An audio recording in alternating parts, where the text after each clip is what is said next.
A fabled pink diamond with a panther-shaped imperfection presents the perfect bait for a renowned jewel thief and the uncoordinated police inspector trailing him in Blake Edwards' original 1963 heist farce, The Pink Panther. And that's the movie we're digging up this week on Movie Bones.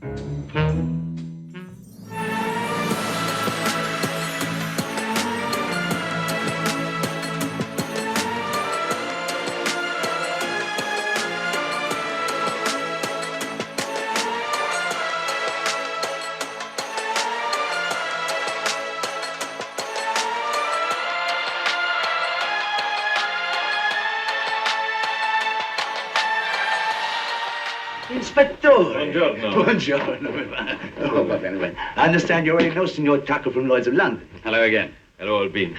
Your company insures the Pink Panther. Yes, for £500,000. Pounds? Sterling. The Phantom could not resist such a price as the Pink Panther. He will most certainly make an attempt. But when he does, I shall be waiting for him. Excuse me. If I understand your theory, gentlemen, the Phantom is one of Miss Dunning's guests. That is the theory, yes. I would like to have from you the names of those guests, also the locations of their rooms. Of course. I assume that the Princess Darla has the jewel with her. She'd only tell me it was in a safe place. I suppose if it isn't here, it's at her villa in Rome. My men are watching that villa. Oh, with such foresight and planning, how can the Phantom succeed? With such foresight and planning, he's already succeeded for 20 years. It's a great mistake to underestimate him, as the inspector can tell you. The shrewdest, cleverest, most ingenious criminal in all the world. And you have never even seen him? Well, I've seen him once. 5 years ago, got a fleeting glimpse. Excuse me. Got a fleeting glimpse of him as he made his getaway. In a strange way, one has to admire this man. He's, how would you say, a unique flair for the dramatic. He actually waved goodbye to me. Fascinating. But this time, gentlemen, I shall be waving goodbye to him. On his way to prison. Yeah, that is Peter Sellers as the famed Jacques Clouseau, who spawned a whole line of these Pink Panther films. This, though, is the original, and, watching this now, it's like, I really have to say how much I miss a particular kind of thing that you don't see in movies very much, which is an animated opening intro. If you've become an animator and you've studied animation, Richard Williams is a name that comes up. But Richard Williams is actually a well-known animator, did the Pink Panther animation for all these movies, at least the first one here. And I just think it's a missed opportunity, and the music that goes with it too. I mean, you can't top that, can you? No, you can't top that. I mean, I remember, let's see, the movies that I know of that have like an animated opening. When I was a kid, one of the things that I actually loved about the movie Grease was the first, like that opening sequence, because it was an animated sequence and everything. And we know that a lot of movies stop having the opening scenes like that because of George Lucas's Star Wars film, because he put the, he wanted the credits only at the end. Yeah, he put the credits at the end. And I don't hate that, but, most of like the fun credits out there are more in kids' movies and like some superhero movies and things like that. But it's just, the problem is, and that even then, like, you only have like maybe like a couple minutes of it, before it goes back to like the black screen and the, in the credits at the end, that the traditional look of credits now. But like, there's a couple kids movies out there that they'll have like that little dance sequence with the with the characters. Oh yeah, it's its own kind of trope now. Yeah. Yeah, that's its own kind of trope, but that is akin to that type of sequence. I would not mind having more movies with some kind of an opening credit. It doesn't have to be like the whole thing, but I mean, just like opening like that. And there is this more minimalist style now. Yeah. I would say, because like in that, you see it more in TV shows. Yeah. Where, you used to have like the, the whole song and, everything. And like, there's very few TV shows that actually, and again, they're mostly animated shows now that have that, whole credit sequence or the whole, title sequence and everything that does show who's working on it. I think if you have a movie that vibes with animation, and this one certainly does, in terms of like the, matching your opening sequence with it, with that kind of feeling to it. I can't exactly even put my finger on it with the right word on what it makes you feel. Between the music and the animation, and just kind of like a wink and a nod, and it's like, you're in for this kind of a movie. And sure enough, that's what it is, And this is, in my opinion, to segue into the movie itself, this is also, besides the animation sequence, this is also probably the best Pink Panther movie. I've seen a number of the others, but this is the best one by far, I think. I have not seen any of the other ones, so I agree. Well, I mean, you can always test them out. I mean, you know what you're getting into. It's a bit of dangerous waters when you get into in terms of quality wise. There's one more I could possibly recommend. It works, and I'll explain why in a little bit. But this is your first time watching it. What were some of your thoughts about it, man? I thought the story was pretty funny. I see it. I'm looking at Justin's notes right now, and one of the things that I really did actually draw me into the movie that made me laugh was like at the very beginning when it's going, it's meanwhile, and it's like, wait a minute, what's going on? And I knew, because like this is the first movie, I'm not like supposed to know, it's just like it throws you into it in that way, and it's just it really primed me for the rest of the movie. Some of the other scenes, like there's this one scene where both the men are hiding in the woman's room, and they don't even know each other's there, and she's trying to hide them both. And it's a comedy of errors, trying to escape the room. And one of the things is like the movie's been like prepping you for the whole entire time is that the doorknob doesn't work, and then this is when it critically matters. And I thought that was really, really funny. I have to applaud the timing, too. And Clouseau himself is great in this movie, especially. What Peter Sellers does with his physical humor is so kind of nonchalant. He's unflappable in some ways, despite the fact that he's completely inept. I love the kind of sense of, undeserved dignity he tries to give himself. Because he really is not good at his job at all, Yeah. And it's one of the charms of Clouseau is that, he's completely a thorn in everyone else's side. But at the end, he's also the patsy too, which is very interesting. Yeah. You don't see that very much. And it's like this really kind of neat trick that he can play. It's like a party trick. Yeah, yeah. That was another scene. This is like he's realizing everything that's happened, and he's like, oh. And he's kind of like weirdly okay with it. Yeah, nothing. He remains completely unflappable. He'll bounce back right up off the floor again as if nothing happened. And it's hard to make that seem believable, but for his character, you can believe it. In this movie. Yeah, and that's a good thing when it's a comedy like this, because you're supposed to be able to suspend belief so that you can believe that the story can take place. Because I was sitting there thinking about that as that scene was happening, But one of the issues that could come from it is like you're sitting there going, "There's no way anybody's going to actually believe that he was the patsy." Or that he was not the patsy, but he was the guy the whole entire time. Yeah. But it is that comedic timing. It is that aloofness that his character has. You would almost suspect that at one point there might have been an actual line in there that was like, I was surprised. It was actually me the whole time. But like that if that line would have came at the end, I would have been like, yeah, I believe that, just like because of how. Yeah, because if like Clouseau just kind of like, I can't believe it was me. Yeah. I would have absolutely believed it just because of how the story works out and how how well of a job he does as that little, in that part and everything. Yes. And it kind of brings to mind something else. It's like there's that scene where, he's coming back to bed with his wife, and it's like, Mrs. Clouseau, and he steps on his own Stradivarius. It's only a Stradivarius, and it's like, and my wife, who is watching it with me, and she's seen the movie before too, but it's like she went to luthier school, which if you know what a luthier is, if you don't, it's a person who repairs violin instruments. So she's very knowledgeable about Stradivariuses and what a real one is and how rare they are. And he said, so Clouseau, if you know who the character is, like he's more likely to be the kind of guy who would fall for a Strad model, which is an instrument modeled after a Stradivarius. And basically someone sold that to him and he believed it was an actual, with provenance, Stradivarius, because that's the kind of guy he is. He's really not good at his job. He comes off as professional at times, especially in this movie. He does a better job than the sequels do at portraying that balance between projecting the image of someone who's capable and competent and being a buffoon in other places, where in the other movies he's just mostly a buffoon. I was going to say, it's, what do they call it now? They call it like Flanderization. Flanderization? I think that's what it's called, Flanderization, where in the Simpsons show, Ned Flanders becomes, I think, increasingly more, his one trait, or like increasingly more of his trait and everything.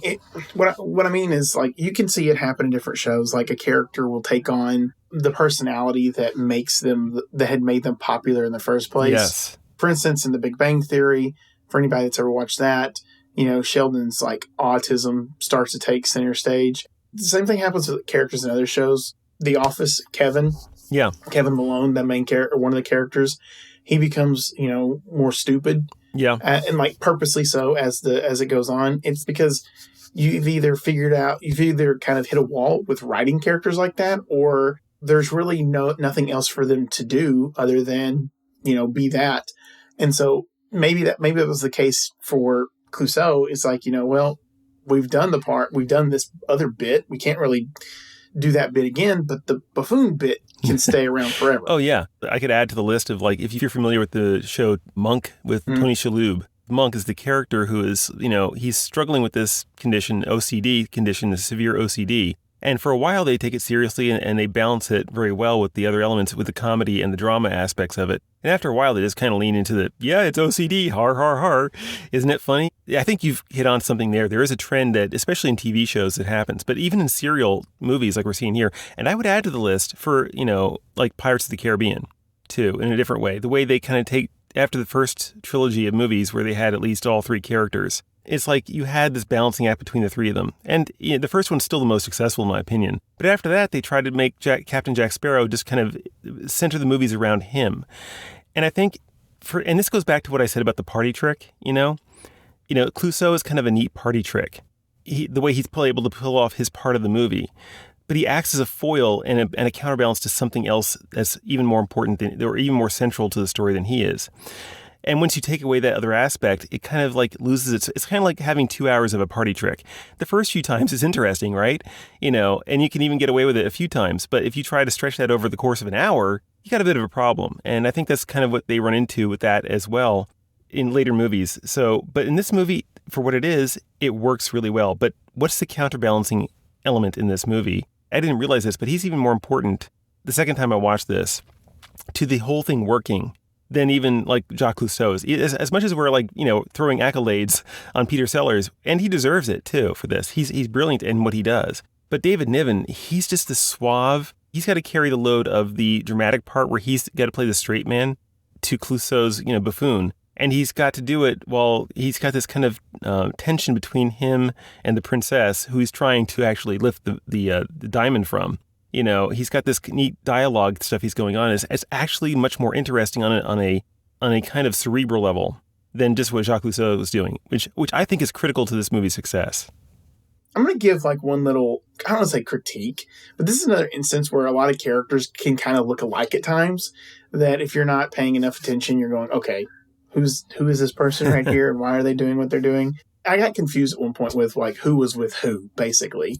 Because it was like, Clouseau's wife was helping Peter Niven's character, and she was also having some kind of ordeal with the nephew. Yeah, the nephew, and then played by Robert Wagner. Yeah, which I wasn't even sure at one point. I was like, is he actually a nephew? It's supposed to be a nephew. He explains it. There's a scene where he explains it. Yeah, it's not key, and he is the weakest part of the movie for me. Yeah. So yeah, but it kind of seemed like they were putting Clouseau's wife and Peter Niven together. Like that's what the story kind of portrayed at one point to me. Maybe I was just mistaken. And then then he's trying to woo the princess. It is kind of ambivalent a little bit about who David Niven is most involved with, although he could just be, I mean, it's not critical to my enjoyment of it, but I kind of imagine in hindsight that, he's like, I could see him like being professionally involved, not, with Clouseau's wife, as a professional thief, and just kind of being, he is kind of womanizing kind of guy. So it's like, and it isn't, yeah. As I say, in the movie goes out like, oh, well, you go to one of his parties. It was his parties, right? Yeah. He would have his own parties, but he would also all the thefts. He would go and show up to all the parties and all the other woman who was played by Brenda de Bonzi, who we saw as Maggie in Hobson's Choice. She's more of a middle-aged woman in this movie, kind of a socialite, as you would expect. Someone who's kind of very wealthy, maybe comes from money, and just likes to spend it on having parties with a lot of other people. And she has them all over all of these wealthy locations and these posh locations all over the world. And it seems like that's where these crimes seem to have been popping up with, and he attends all of them too. And so, really, what I'm getting to is like, one of the, I know it was not I don't know if I'd call it a super serious scene, but one of the scenes in this film that actually is a bit more serious was that scene where Peter Niven's character and the princess are talking to each other.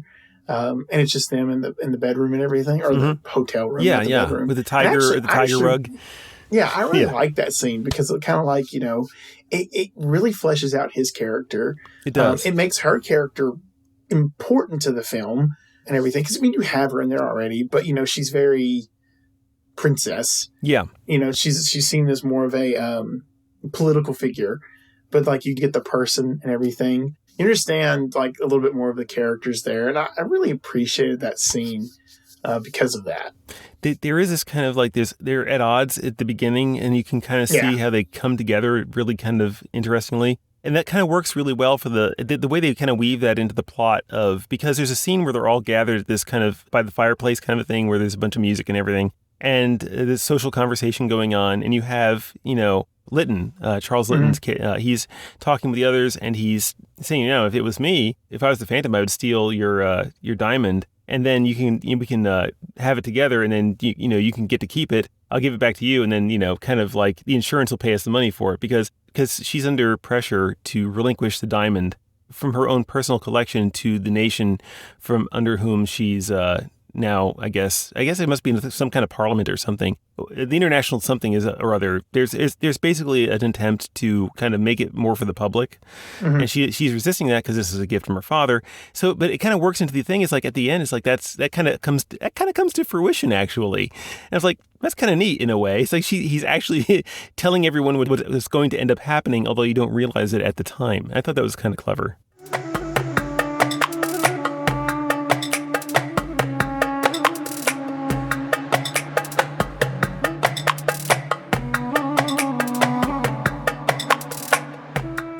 Yeah, the weakest part of the film for me is really the nephew.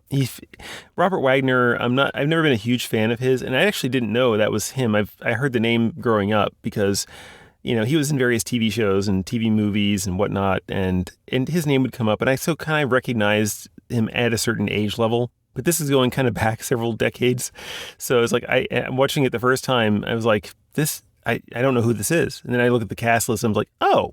That's who he is. But he is the weakest part for me because I just don't think he was that necessary for everything that goes on, really. It kind of comes into play at the end, but not really that much.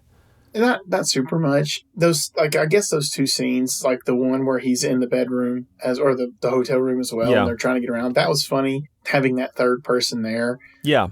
He was the one that ran over Niven's, right? By accident. I think so. Possibly. When they were skiing. Yeah. And I thought that was funny as well.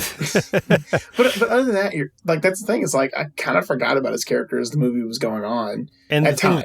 And the thing with the ape outfits at the end, that's the other thing that gets to me about the movie. If I was to have another thing to say, it's like at that point in the movie, it's like when it shifted to that party, that second party. I'm not even sure where it takes place in some kind of palace or whatever. Yeah. But it's just like I started to get disengaged with it. It's like that, and which is only the heist part of the film, right? You think this is like going to be like this is the climax of the film, right? And yet it kind of drains its energy early, and it's like it doesn't reserve any of it, with a couple exceptions. I mean, there's a point at which Clouseau says, "I'll have your stripes," referring to some sergeant's rank, and then there's a person in a zebra costume because it's a costume ball, and when just the delivery of it at the same time as the zebra's there, that did get me. But that was like the exception to the rule, really. I mean, most of the humor at that point had kind of fell flat. You kind of get this repetitive chase kind of thing going on. It was actually one of the weaker parts of the film. I mean, it does come back from that in the courtroom scene later, and that's where you actually get the final turnaround on Clouseau in the courtroom scene.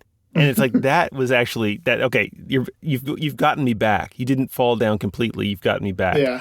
But those are the two biggest things I can think of for this being kind of for as far as real criticisms for this. It's not a perfect movie by any chance. So let's talk verdicts, I guess. So where are you going to land on this? I think somewhere between Trust Me and Belongs in a Museum. Okay. Because I think it's a film worth watching multiple times. And then on top of that, like we've already established, that opening credit scene is just so, it's so amazing that it's one of those things where, you want to remember it you want to appreciate it. And then, on top of all of that, this is just a funny film. It's a funny film. Like, it's a rainy day Saturday type of film.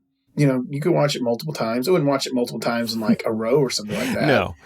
But once every blue moon, yeah. Yeah. I think it's a perfectly good film to watch. I think for me, this is solid. Trust me. A lot of the things you're saying ring home true. I could watch this once every, year, a couple of years or so, and have it on a digital copy or something instead of like having an actual physical copy. It is the best Pink Panther film I've ever seen, and I've seen a few now. And I think Tubi actually has all of them. I think I was online. Gonna say, have you seen like the newest one? Oh no, I've fallen out of favor with them trying to remake this. Yeah, this actually made me. I haven't gone and looked up any of them, but I mean, it kind of made me more. This more or less made me kind of want to watch some of the cartoons. My first introduction to the whole concept was the animated cartoon. So that was actually kind of neat too. I mean, but it did confuse me later on when trying to go into the movie. It's like, because the movie bears no resemblance at all, except, pretty much to the actual movies, as far as I know. But anyway, yeah, it's a trust me. If you're going to watch any in the series at all, this is the one to watch. There's another character in the series that becomes kind of famous and he's played by Herbert Lom, who we've seen now in both The Lady Killers and in Count Dracula, and plays kind of like Clouseau's captain or his chief of police kind of guy. And because Clouseau is always driving him nuts, he actually develops kind of an obsession with killing him. And so that the whole movie is like about, his supervisor, recovering from this mental institution, escaping from it, and then in trying to becoming an actual mad villain. Kind of like a James Bond villain, where he's trying to get scientists to create him a weapon to destroy nothing but Clouseau. And he actually wants people, like all the assassins in the world, go after Clouseau. And they all bungle it because he's Clouseau. He's like a curse, he is a curse. Yeah, this was a trust me. So anyway, that's this week's movie. What do we got for next week's movie, Ryan?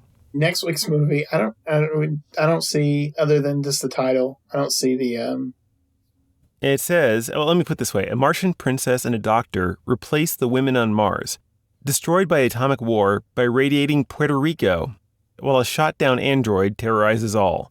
It's called Frankenstein Meets the Space Monster. This is our Halloween special, folks. And it sounds like it's going to be special with a SHUL, so just keep that in mind. All right, this could very well be, and I'm anticipating, hopefully, a nuke the fridge moment, at least some kind of level of nuke the fridge. If it's not, I'm going to be terribly disappointed. Watch, it's going to be Fortune and Glory, Oscar worthy movie. How did they miss this one? Yeah, how did they miss this one? Was it just the title? It was robbed. Yeah. So yeah, and before we go, folks, do remember to please like, subscribe, comment, and of course, follow us on your podcast purveyor of choice. We love you guys out there, and please do, interact with us. We love to hear from you. So anyway, I can't think of anything else to say, Ryan. Anything else you want to say on your end? No. Just go watch these movies. See you guys next week. Bye-bye, folks.